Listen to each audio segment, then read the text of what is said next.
بسم اللہ الرحمن الرحیم الحمد للہ رب العالمین والصلاة والسلام علی اشرف الانبیاء والمرسلین وعلی آلہ واصحابہ اجمعین ومن تبعهم بإحسان الی یوم الدین وبعد۔ ابو سعید خدری رضی اللہ تعالیٰ عنہ کی روایت ہے کہ رسول اللہ صلی اللہ علیہ وسلم نے فرمایا لا ضرر ولا ضرار۔ محترم سامعین، اللہ کے رسول صلی اللہ علیہ وسلم کی یہ حدیث نہایت ہی مختصر ہے، مگر ہمارے دین کے عظیم قواعد میں سے ایک قاعدہ ہے۔ اس سے ہمارے دین کی عظمت ثابت ہوتی ہے اور اس دین کی خوبصورتی نکھر کر سامنے آتی ہے۔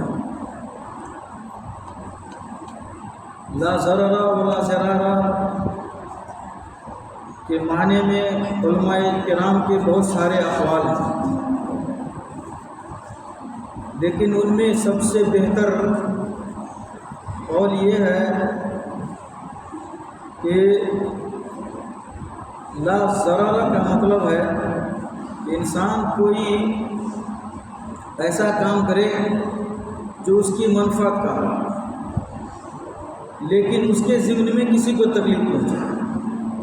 تو شریعت نے اس کا بھی انکار کیا کہ اس طرح کی بھی تکلیف کسی کو نہیں ہونی چاہیے۔ یعنی آپ اپنا کام کر رہے ہیں اور آپ اپنا کام کر رہے ہیں تو اس ضمن میں کسی اور کو نقصان ہو رہا ہے، کسی اور کو تکلیف پہنچ رہی ہے، تو ہماری شریعت کا حکم ہے کہ اس تکلیف سے بھی بچا جائے۔ اس طرح سے بھی آپ کسی کو ضمنی طور پہ تکلیف نہیں پہنچا سکتے۔ اور لا ضرارہ میں ہے کہ آپ ایسا کام کریں جس میں آپ کی نیت ہی ہو، جس میں آپ کا مقصد ہی ہو کسی کو نقصان پہنچانا۔ تو اس حدیث کا خلاصہ نکلا کہ نہ تو آپ جان بوجھ کر کے کسی کو نقصان پہنچا سکتے ہیں اور نہ ہی غیر ارادی طور پر کسی کو نقصان پہنچا سکتے ہیں۔ اس کی مثال علماء کرام اس طرح بیان کرتے ہیں کہ آپ کا کوئی پڑوسی ہے اور اس کے گھر سے متصل آپ کا کوئی باغیچہ ہے، آپ اس باغیچہ کی سینچائی کرنا چاہتے ہیں، اس میں پانی ڈالتے ہیں، تو آپ تو کام کر رہے ہیں اپنا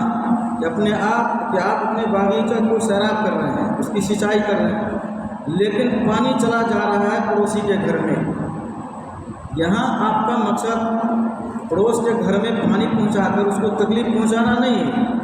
بلکہ اپنے باغیچہ کو سیراب کرنا ہے۔ تو یہاں مقصد پڑوسی کو تکلیف پہنچانا نہیں ہے، لیکن پڑوسی کو آپ کے کام کی وجہ سے تکلیف پہنچ رہی ہے، اس لیے اس تکلیف سے بھی بچنا پڑے گا اور آپ کو وہاں انتظام کرنا پڑے گا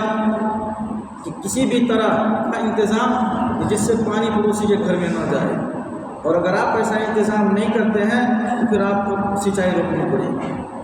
یہ نہیں کر سکتے ہیں کہ میرا ذاتی کام ہے، میں اپنا باغیچہ سیراب کر رہا ہوں، اس کی سینچائی کر رہا ہوں، پڑوسی کو تکلیف دینا میرا مقصد نہیں ہے، میری نیت نہیں ہے، یہ بات نہیں چلنے والی ہے۔ آپ کے کام سے پڑوسی کو تکلیف ہو رہی ہے، یہ تکلیف لا ضرر میں داخل ہے اور آپ کو پورے طور پہ اس کا انتظام کرنا پڑے گا کہ آپ کے کام سے پڑوسی کو تکلیف نہیں پہنچے۔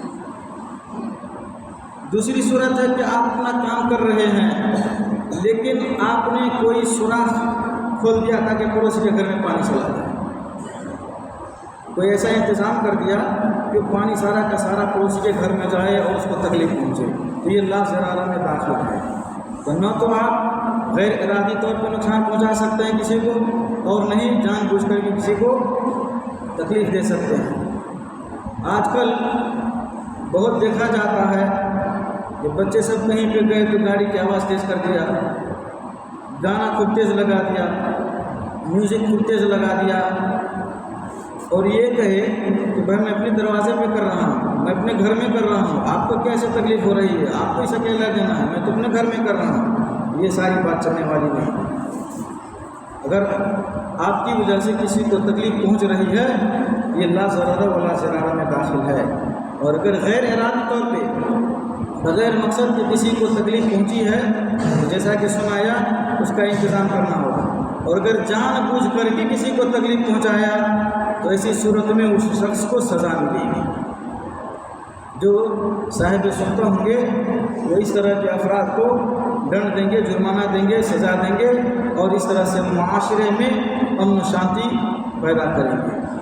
اللہ رب العالمین سے دعا ہے کہ اللہ رب العالمین ہم لوگوں کو نبی صلی اللہ علیہ وسلم کا طور طریقہ اور منہج اپنانے کے توفیق عطا فرمائے، اور اسی کے مطابق اپنی زندگی